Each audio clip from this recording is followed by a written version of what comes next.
بہرحال آپ حضرات سکون سے بیٹھے، میں اپنی بات کو سمیٹ کر کے بات ختم کرنے جا رہا ہوں۔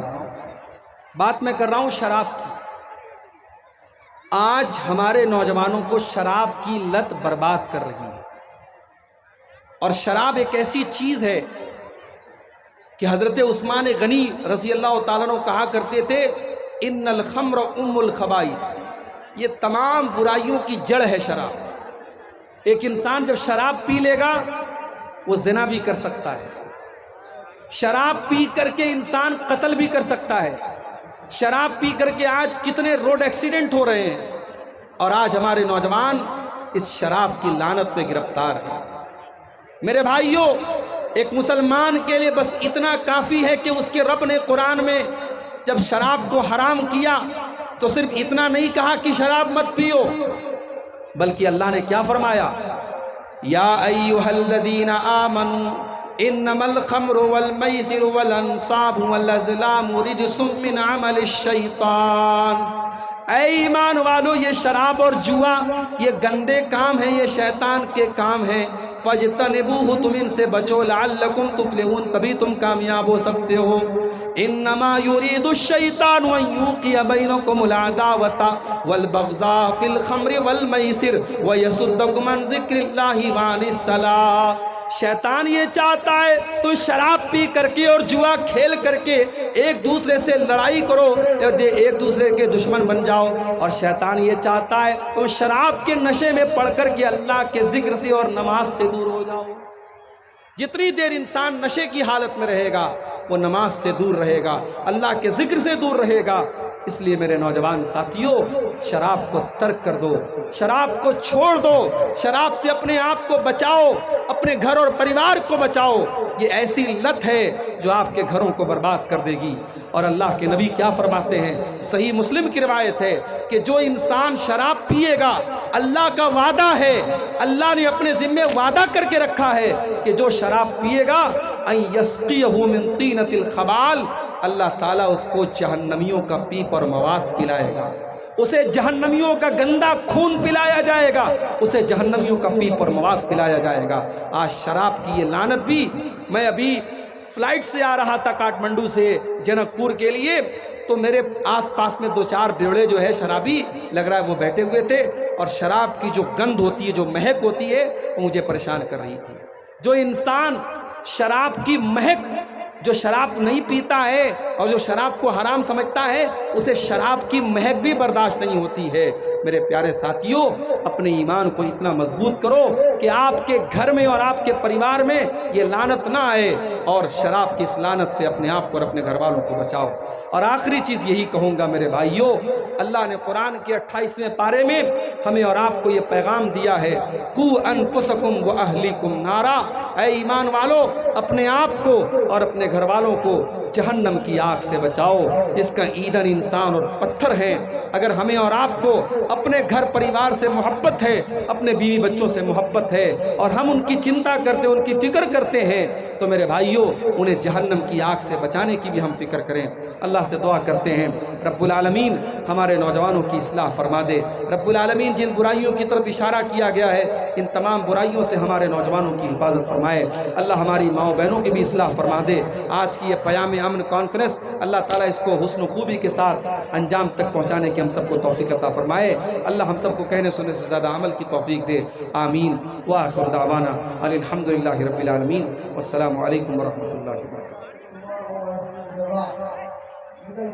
کہاں آپ کی باتوں کی تفصیل مدت تک تصور میں رہے گی، آپ کی تفصیل مدت تک، اور آپ کی حق بیانی، حق بیانی یہ کیسے بھول پائیں گے؟